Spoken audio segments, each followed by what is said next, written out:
ও যুবকেরা, বয়ান তো কম শুনলা না রে বাবা, বয়ান তো তুমিও কম জানো না।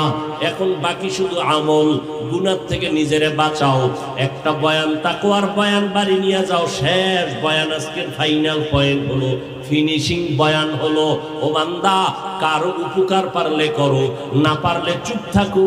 কারো ক্ষতি করবা না, কারো প্রশংসা করো, না পারলে চুপ থাকিও। কারো বদনাম বলবা না, পারলে নেক আমল করো, না পারলে চুপ করে বসে থাকো, গুনাহ করবা না।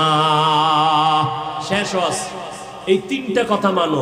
পারলে কারো উপকার করো, না পারলে চুপ থাকো, ক্ষতি পারলে কারো প্রশংসা করো, না পারলে চুপ থাকো, বদনাম পারলে বান্দা নেক আমল করো, না পারলে চুপ থাকো। কিন্তু কি করা যাবে না? এই তিনটা কথা যদি মেনে নাও, বিনা হিসাবে জান্নাতি। নেক আমল করতে পারা না